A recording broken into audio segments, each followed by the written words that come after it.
au cœur du Danemark, un pays où l'idée même de l'islam semblait aussi lointaine que les déserts d'Arabie, un événement sans précédent secoua les rues tranquilles et perturba les ondes.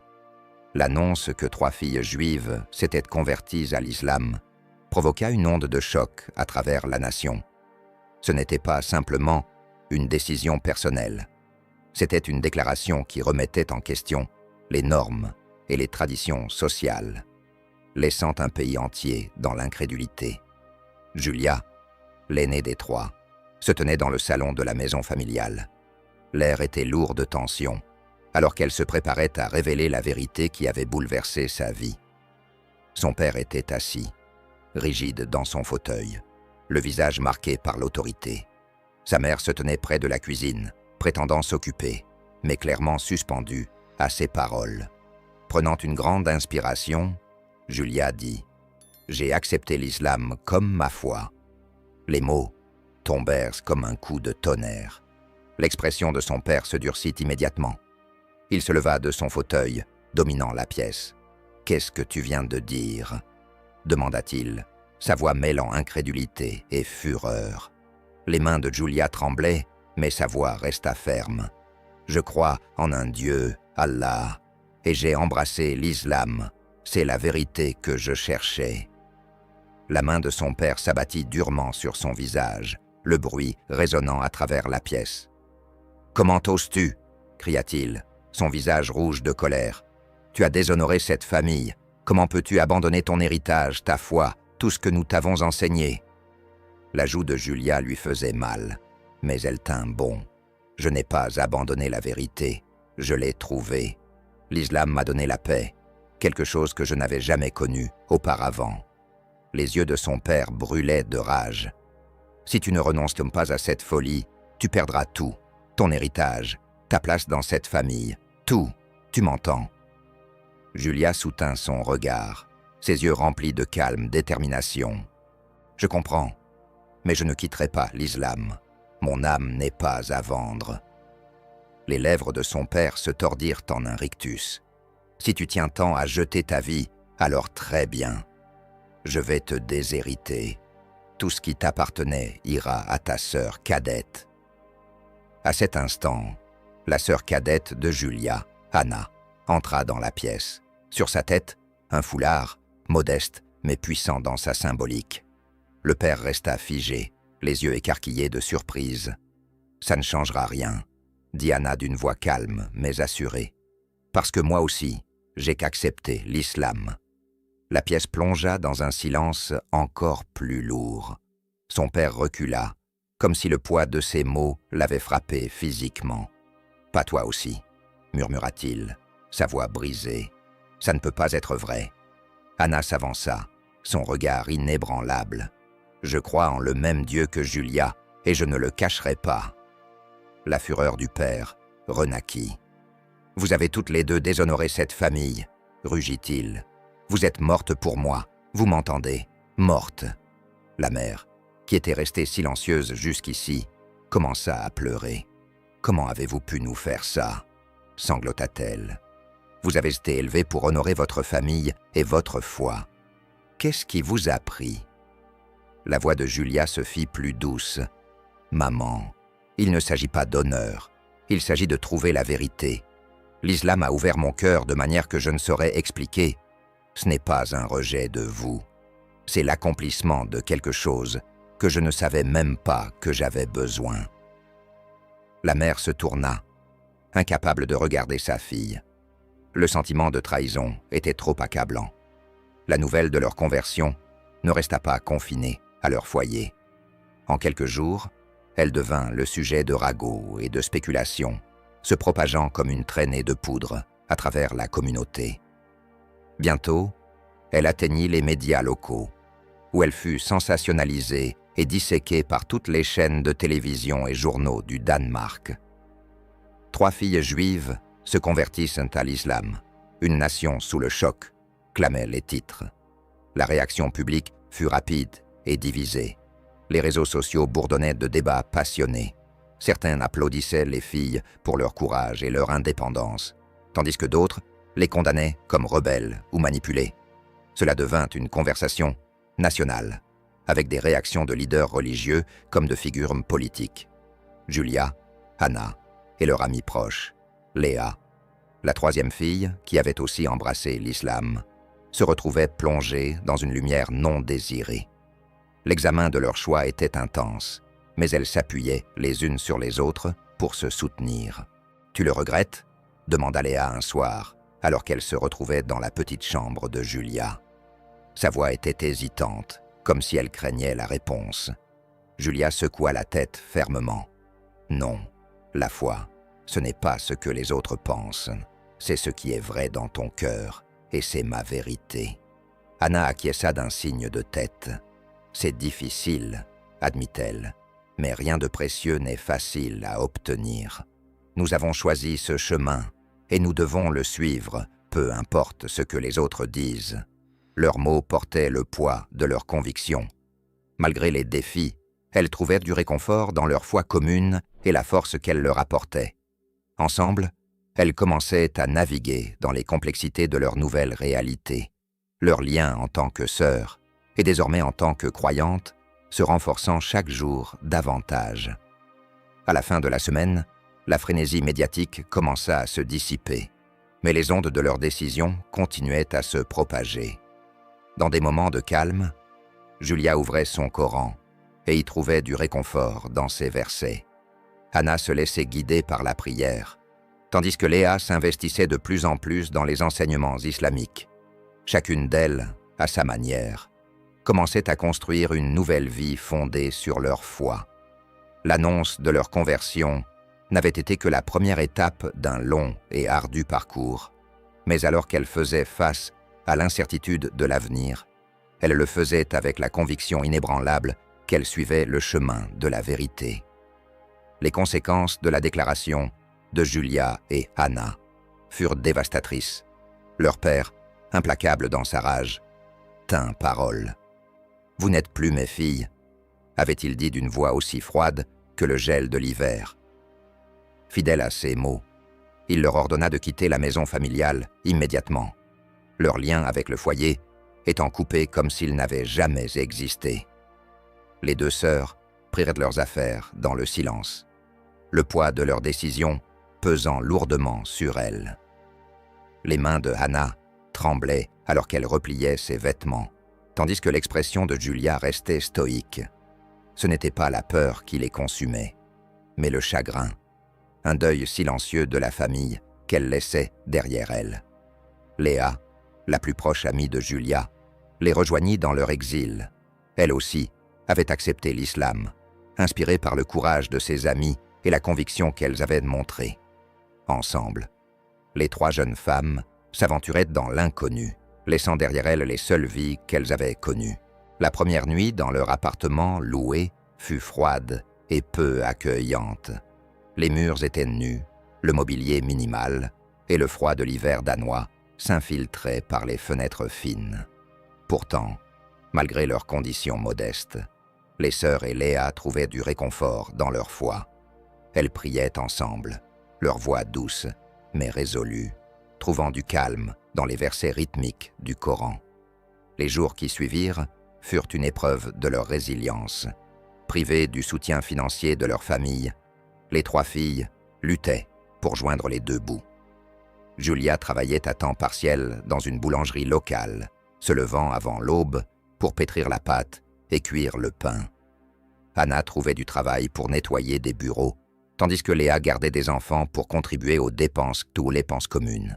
Malgré leurs efforts, il y avait des nuits où elles devaient choisir entre payer le loyer et acheter à manger. La faim devint une compagne familière, mais elle ne brisait jamais leur esprit.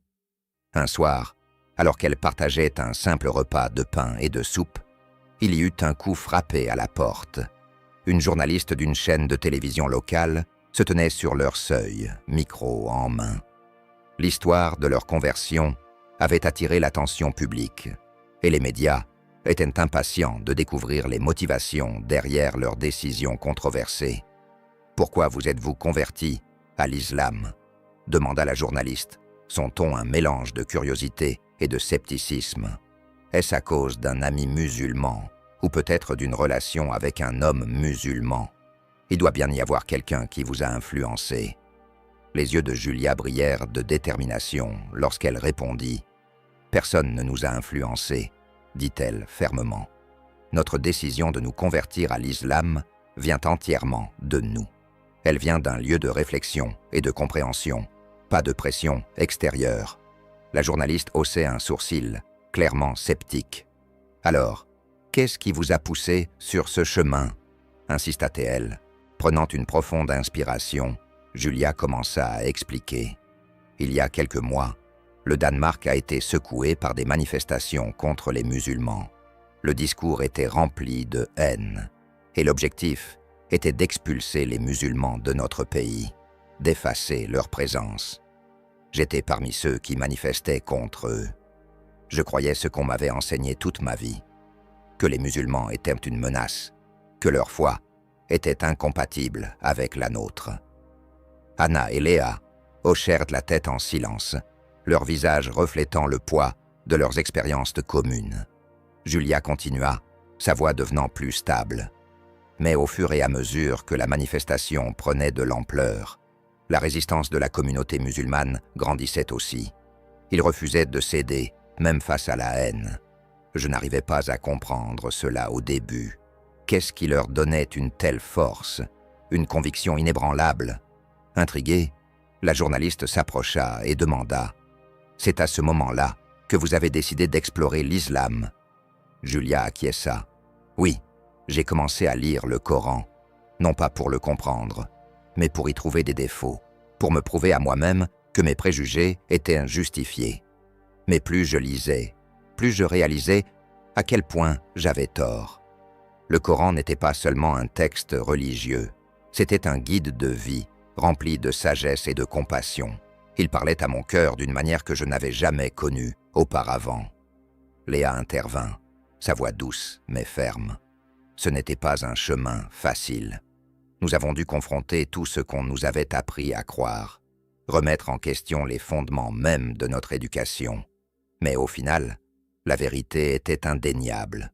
L'islam nous a donné la paix, la clarté et un but. » Le stylo de la journaliste restait suspendu au-dessus de son carnet, son regard fixé sur Julia. « Et comment vos familles ont-elles réagi ?» demanda-t-elle, en se penchant un peu plus près.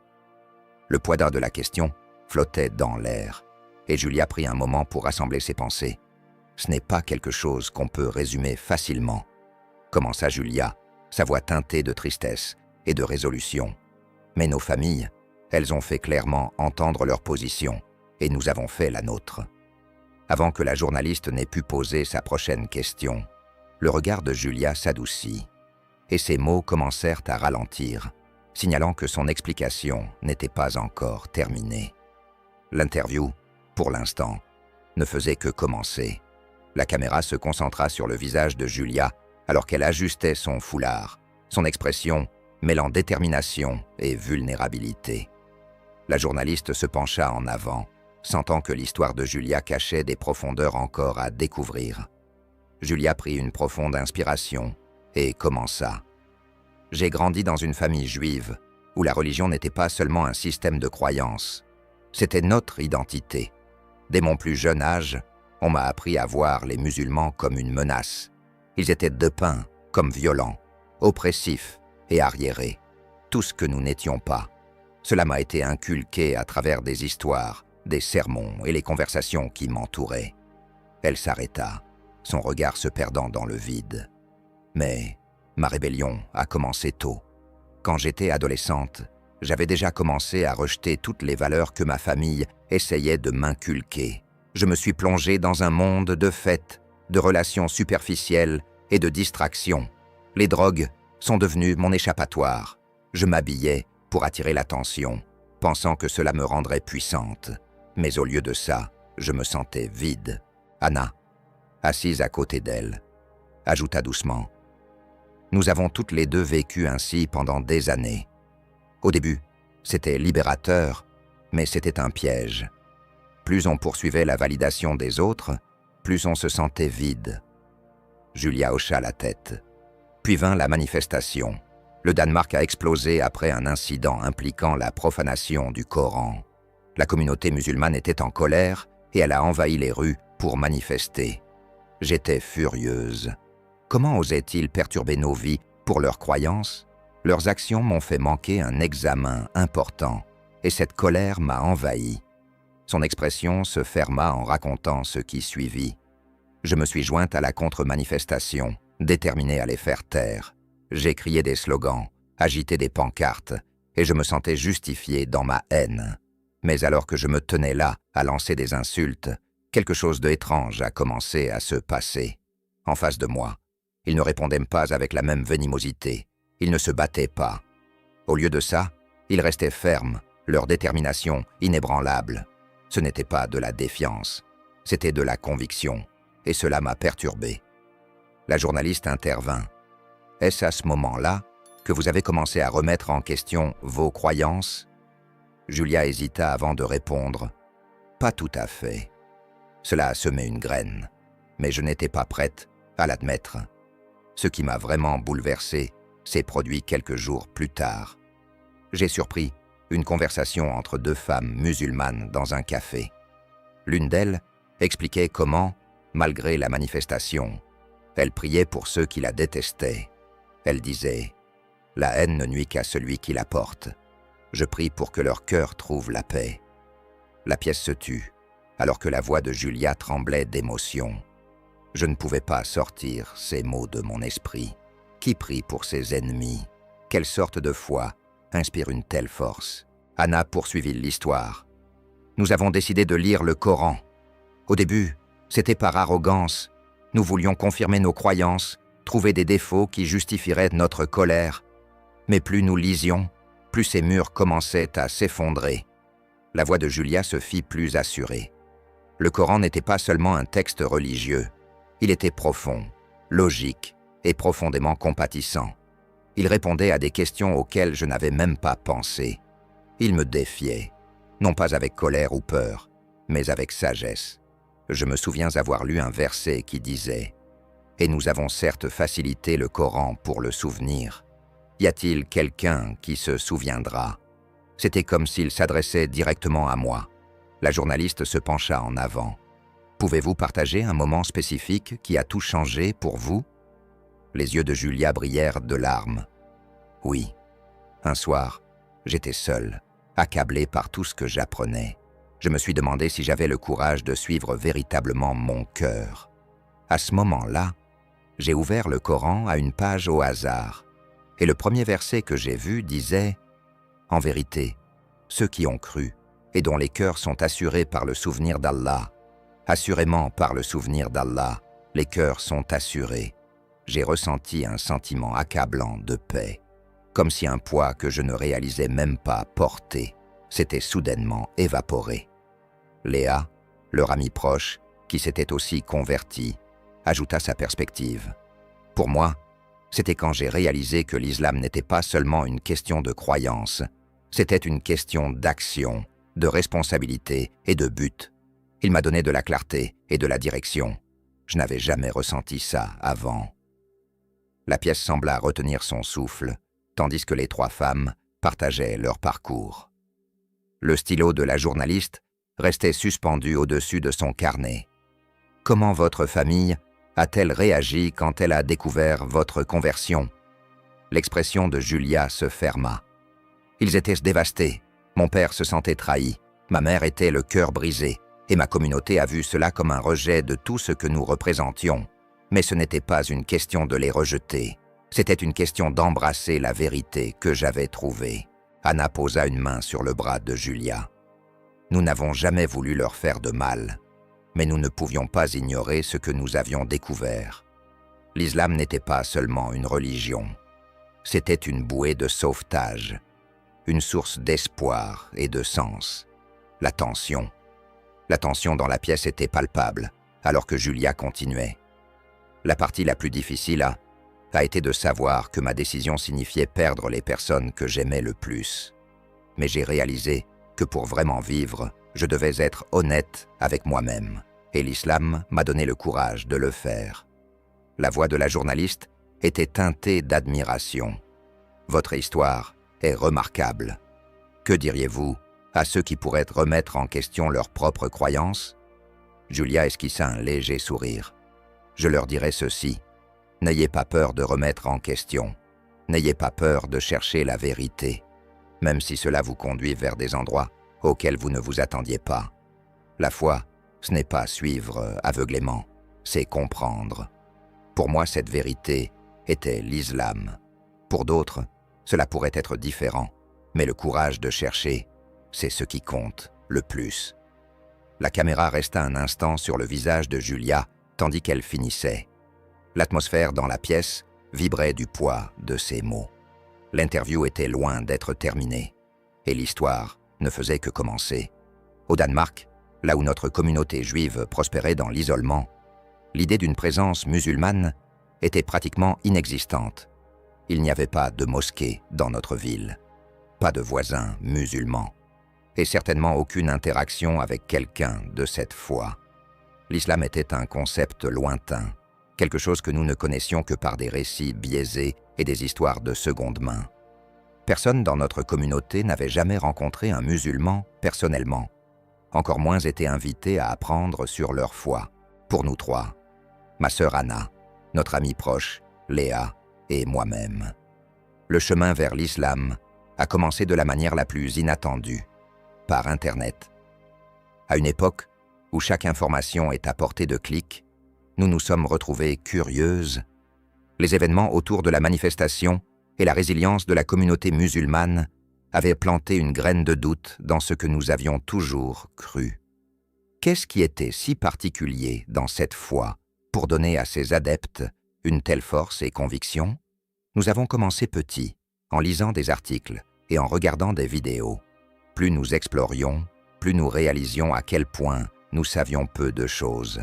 Nous avons trouvé des livres islamiques en ligne, téléchargé des traductions du Coran et commencé à étudier avec un esprit ouvert.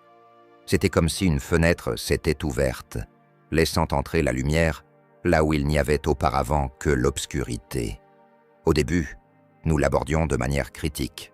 Nous comparions les enseignements de l'islam à ce qu'on nous avait appris dans le judaïsme, cherchant des contradictions ou des défauts. Mais plus nous lisions, plus l'islam commençait à résonner en nous. Les messages du Coran sur l'unité, la compassion et la responsabilité touchaient quelque chose de profond en nous. Ce n'était pas juste une religion, c'était un mode de vie complet, un mode de vie qui offrait clarté et but. Une nuit, alors que nous étions toutes les trois regroupées dans ma chambre, nous discutions de nos découvertes.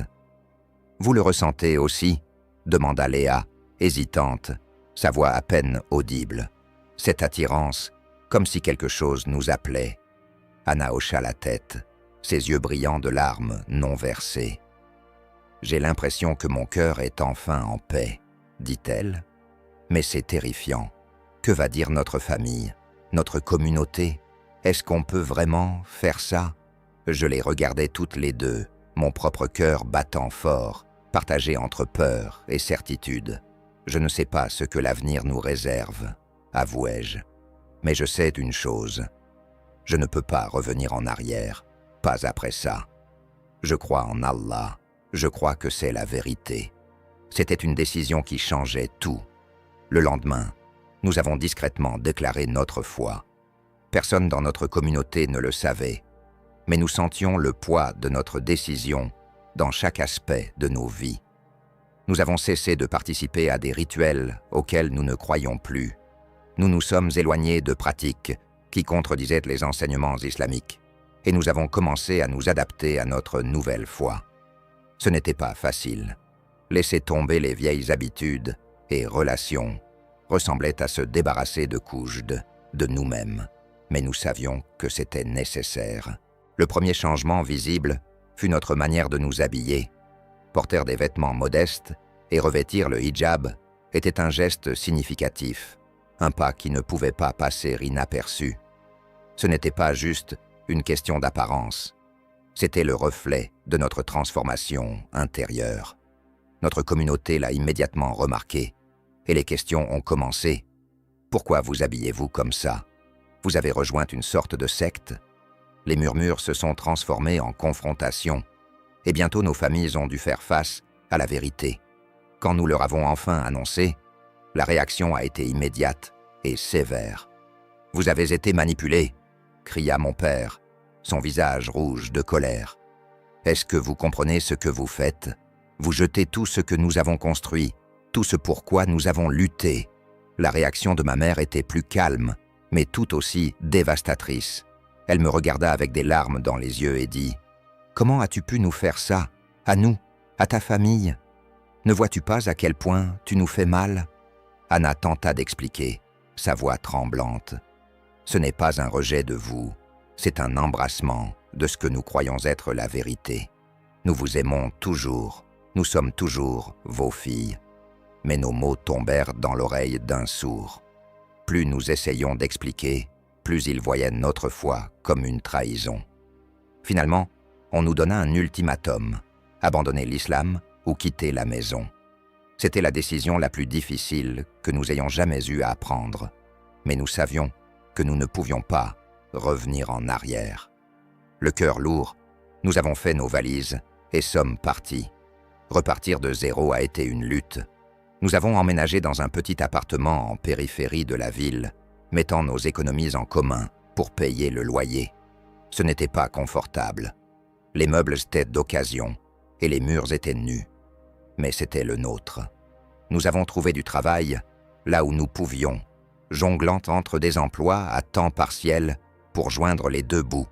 Certaines nuits, nous allions nous coucher affamés, mais notre foi nous donnait de la force. Chaque prière, chaque verset du Coran que nous récitions nous rappelait pourquoi nous avions choisi ce chemin. Nos familles n'ont pas pris notre départ à la légère. Mon père, en particulier, était déterminé à nous ramener, non pas par amour, mais par un besoin de restaurer sa fierté.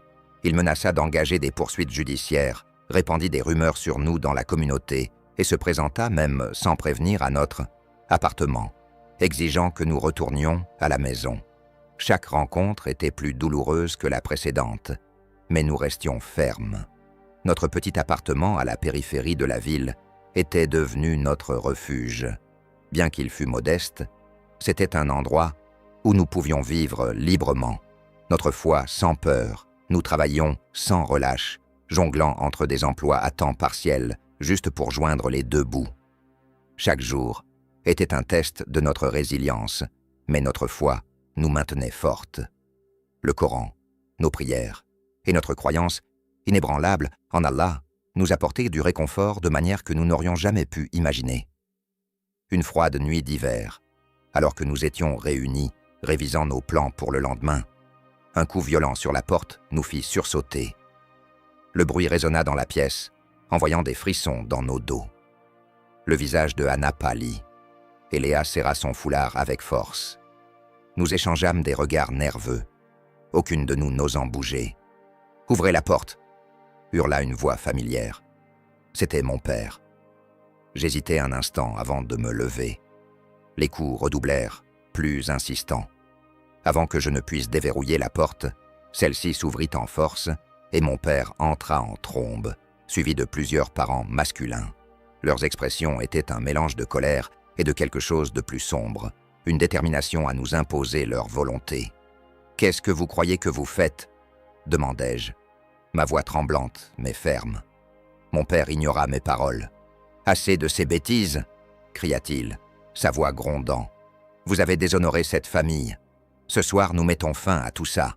Vous retournerez au judaïsme, où nous ferons en sorte que vous regrettiez chaque instant de votre trahison. » Les hommes se dispersèrent dans le petit appartement, leur présence accablante dans l'espace confiné. L'un d'eux renversa une chaise, un autre saisit une pile de livres, les jetant au sol. Notre Coran tomba, ses pages s'ouvrant comme pour appeler à la protection. Anna se précipita instinctivement pour le ramasser, le serrant dans ses bras comme pour le protéger du mal. Un des hommes s'avança vers elle. « Pose ça !» aboya-t-il, la main levée, comme pour la frapper. Anna ne tressaillit pas. « Non !» dit-elle fermement, sa voix stable malgré le chaos. « Je ne vous laisserai pas me l'arracher. C'est la parole d'Allah. et je crois en elle de tout mon cœur. » Sa défiance sembla les enflammer davantage. Ils tournèrent leur colère contre nous trois, criant et lançant des insultes. Un homme saisit brutalement mon bras, tandis qu'un autre poussa Léa au sol. La violence s'intensifia rapidement, et bientôt des coups pleuvaient sur nous. Nous tentions de nous défendre, mais nous étions en infériorité numérique et accablés par leur force. Au milieu du chaos, je criais « Vous pouvez nous battre, nous blesser, même nous tuer, mais nous n'abandonnerons pas notre foi. Nous croyons en un Dieu, et rien de ce que vous ferez ne changera cela. » Mes paroles résonnèrent dans la pièce, réduisant un instant le tumulte. Les hommes hésitèrent, leur colère remplacée momentanément par autre chose. Du doute, ou peut-être de la peur. Mon père fit un pas en avant, son visage tordu par la rage. « Tu penses que ton Dieu va te sauver ?» lança-t-il avec mépris. « Vous n'êtes mais que des filles stupides qui poursuivent d'hommes des mensonges. » Juste au moment où il leva la main pour me frapper, quelque chose d'incroyable se produisit. Une forte rafale de vent souffla à travers la pièce, bien que les fenêtres fussent fermées. C'était soudain, puissant et inexplicable. Le Coran dans les mains de Hana brillait faiblement dans la lumière tamisée, ses pages ouvertes semblant pulser de vie. Les hommes se figèrent. Leurs expressions passèrent de la colère à la confusion. L'un des hommes murmura « Qu'est-ce que c'est ?» Recule, comme s'il avait vu un fantôme. Un autre se tint la poitrine, le visage pâle. La main de mon père, toujours levée, tomba à ses côtés, tandis qu'il fixait le Coran, les yeux grands ouverts. Hana, tenant toujours le livre sacré, les regarda. Sa voix était calme, mais remplie d'une conviction inébranlable. « C'est la puissance d'Allah, » dit-elle. « Vous pensez pouvoir nous faire du mal, mais notre foi nous protège. Personne ne peut se dresser contre la vérité. » La pièce fut remplie d'un silence lourd. Les hommes, qui étaient si pleins de rage, semblaient maintenant incertains, voire effrayés. Mon père fit un pas en arrière, ses lèvres bougeant comme s'il tentait de former des mots, mais échouant. Enfin, il se tourna vers les autres et dit « Partons ». Un à un, ils quittèrent l'appartement, leur colère remplacée par une soumission calme et incertaine. Mon père fut le dernier à partir, son regard s'attardant un instant sur nous avant de quitter la pièce, fermant la porte derrière lui. Dès qu'il fut reparti, la tension dans la pièce se dissipa, et nous nous effondrames sur le sol, les larmes coulant sur nos visages. « Est-ce que ça vient vraiment de se passer ?» murmura Léa, sa voix tremblante. Hana hocha la tête, ses mains serrant toujours le Coran. « Ce n'était pas nous, » dit-elle doucement. « C'était Allah. Il leur a montré sa puissance. Il nous a protégés. » Les jours suivants, la nouvelle de l'incident se répandit au sein de notre communauté. Bien que nos familles n'en aient jamais parlé directement, leurs attitudes à notre égard commencèrent à changer. Les hommes qui étaient entrés dans notre appartement semblaient nous éviter complètement, comme s'ils ne pouvaient pas affronter ce qu'ils avaient vu. Mon père, autrefois si déterminé à nous ramener, cessa entièrement ses efforts. C'était comme s'il avait accepté quelque chose qu'il ne pouvait pas expliquer. Aujourd'hui, nous menons chacune une vie remplie de paix et de sens. Nous avons chacune épousé des hommes musulmans qui partagent nos valeurs et soutiennent notre chemin. Nos journées sont remplies de prières, d'études et de gratitude pour les bénédictions qui nous ont été données. Hana et moi travaillons à mémoriser le Coran, tandis que Léa consacre son temps au service communautaire, aidant les autres à trouver leur voie. Nous réfléchissons souvent à cette nuit, au miracle qui nous a sauvés et à réaffirmer notre foi. Cela a été un rappel que la puissance d'Allah est infinie et que ceux qui restent fermes dans leur croyance trouveront toujours sa protection. Notre voyage n'a pas été facile, mais il a valu chaque lutte. En concluant mon histoire, je formule cette prière. Que Allah guide tous ceux qui sont perdus, adoucisse les cœurs de ceux qui portent la haine et apporte la lumière à ceux qui cherchent la vérité. Amen.